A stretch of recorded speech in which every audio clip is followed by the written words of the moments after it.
Okay, welcome to my new video. This is the 13th video in this course of magnetic circuits, and yeah, so watch my previous videos so you will know what is going on now.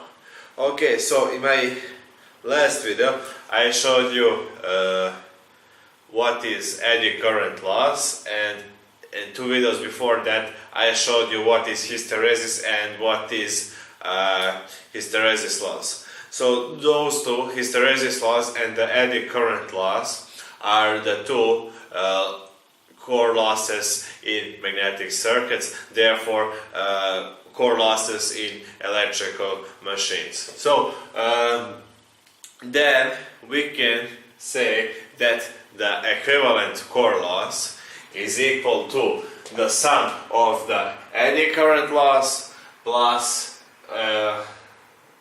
and hysteresis current loss. Okay, now if we okay, so let me just one second. Now if we have some kind of a magnetic circuit like this,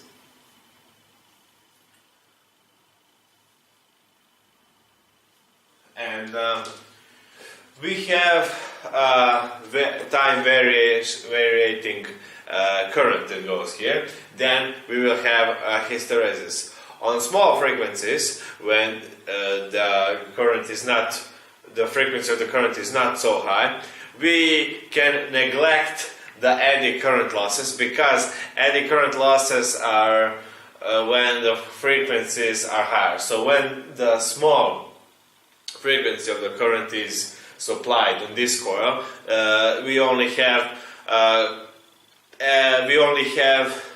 hysteresis loss. So here is this loop over here, and it's called a static loop. So when we can neglect the eddy current effect on the small frequencies, we have this kind of loop.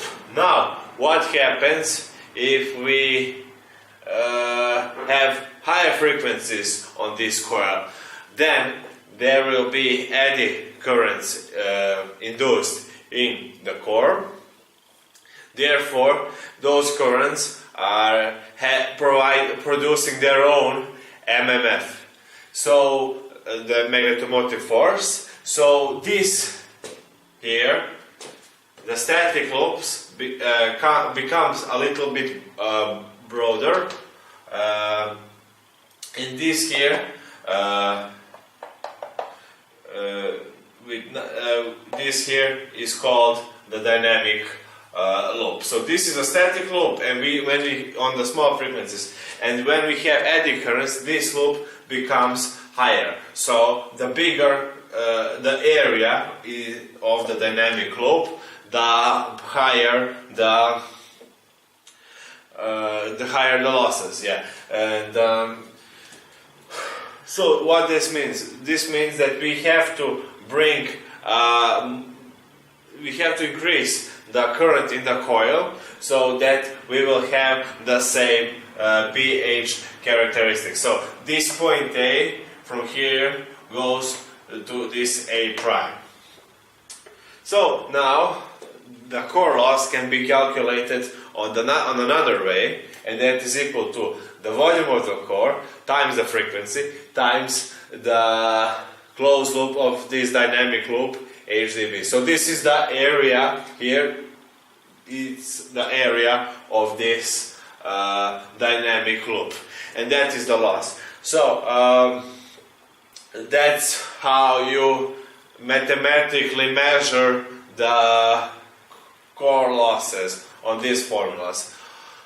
But this is very, very hard to calculate. You saw in my previous videos the formula with that constant Bmax, which is really hard to measure mathematically. So the core losses are measured with a wattmeter. You, as an electrical engineer, you don't need to know what is the loss on hysteresis and what is the loss on eddy current. You can just make them one core loss, and that's all you need to know. And that is easily measured with a wattmeter, and you don't need to know what amount is on the hysteresis and what amount is on eddy current. And now you know how to reduce this power loss by, if you watch my previous videos, you know how to reduce. You stack laminated magnetic material, and you find material that have thinner hysteresis loop. So that's for the core losses. Now you know what are the core losses in magnetic circuits, and therefore in electrical machinery, and that's it for the core losses. So thanks for watching. See you in the next video. We are gonna do some sinusoidal excitation formulas. Bye.